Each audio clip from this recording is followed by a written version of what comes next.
What is up YouTube, and welcome to this Rick and Morty Season 5 Episode 7 breakdown, recap and Easter eggs. This episode was leaked weeks ago thanks to Prime Video and is a mishmash of kaiju movies, mob movies and even anime, with Voltron being the core parody there.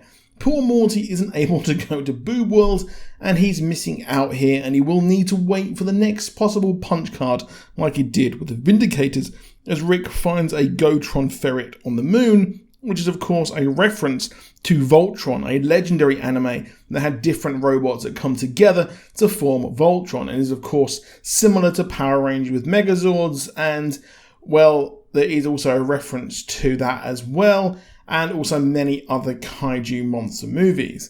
Now, Morty Is Forlorn, as he has a voiceover clearly referencing the first of our mob movies with a Goodfellas style narration, as Summer also takes over, but, well, we would learn that the voiceovers came from earworms at the end, which did actually make me laugh. Now, Rick says that this is his dream to own all of them, every single Gotron, and this isn't the first reference to Voltron, with the first actually being the episode with the goo, and we had that whole thing where Morty lives his dream life and he didn't have his self-doubt, but he has all of them and wants the family to join them to save a planet in the Niggle-Nug system from space bugs. We would learn that there are actually space bugs out there and, well, they're trying to be good.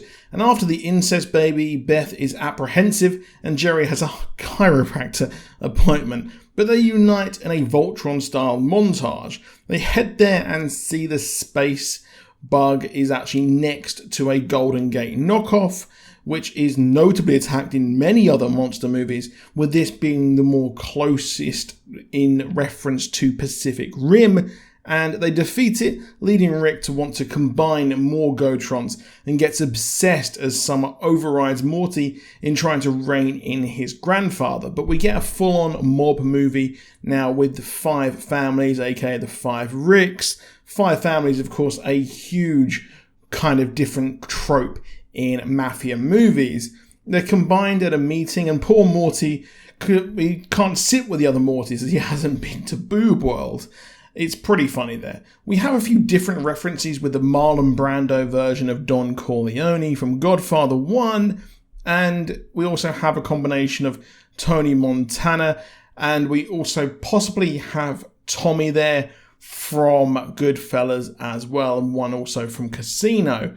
But one of them, Hothead Rick, actually kicks off and is even exposed to a car bomb, a very usual movie trope there. Of course, used in Casino, was used in Scarface as well. And it could be a reference to De Niro in Casino.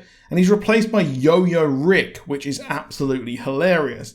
They go around wiping out every single space bug, but with usual mob killings like cement shoes and such. Poor Morty has become at the bottom of the ladder, as Summer is Rick's right-hand person, doing the dirty work similar to Ray Liotta's character in Goodfellas. She covers up the murder that Yo-Yo Rick did, which, that was just brilliant. Yo-Yo Rick I think he's one of the most low-key, funniest parts of this episode here, I think.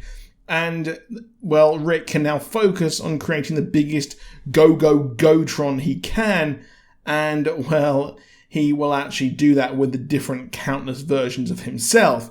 However, it all starts to go wrong as Rick feels the pressure and gets too drunk, as we see him actually at the hideout lounge that Summer has arranged.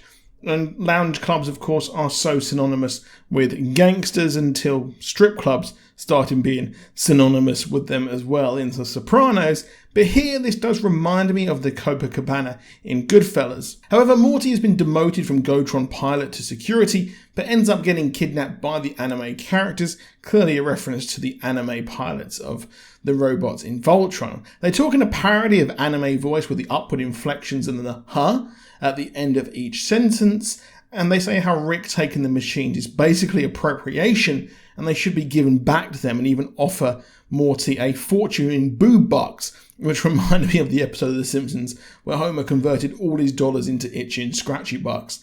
But he refuses to turn on his family. A double meaning, of course, the mafia is a family there and you don't turn on them, which this episode is parodying.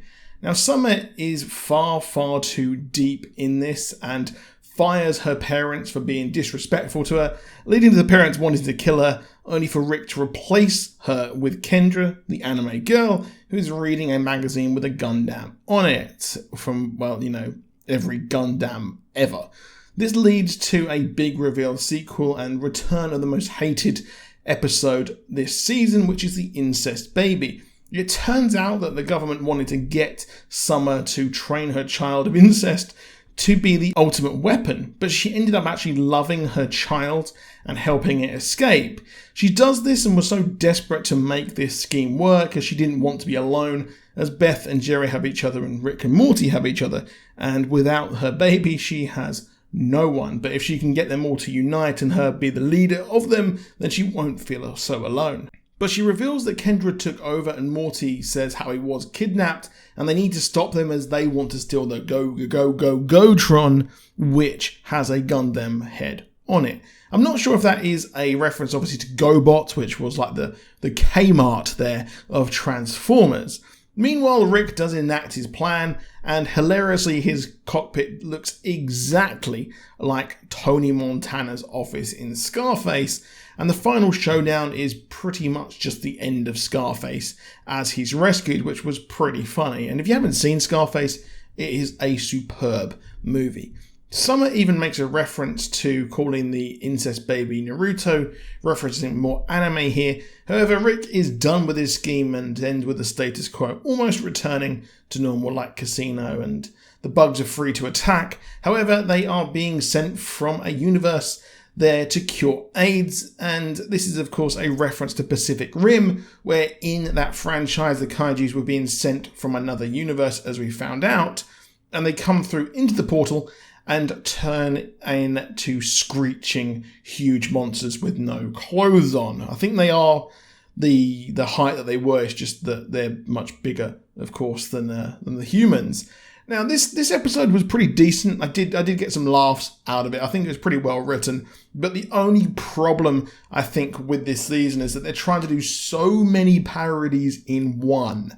We had that in the previous episode. This episode, they're doing mob movies, kaijus, anime, the whole 9 yards. And I would like them just to focus and drill down on just one thing. And I think that they are going too much like South Park did, where they parody and reference and do everything, and they don't end up actually having a story episode. They don't have an episode kind of like Scott Tenorman Must Die. They just end up having like a World of Warcraft episode or an episode of the week that's referencing something. But anyway, I thought it was a decent-ish episode. Hopefully the season continues this quality and improves on it. But let me know what you think down in the comments. Please drop a like if you enjoyed the video and subscribe with notifications on. And I'll see you soon, and goodbye.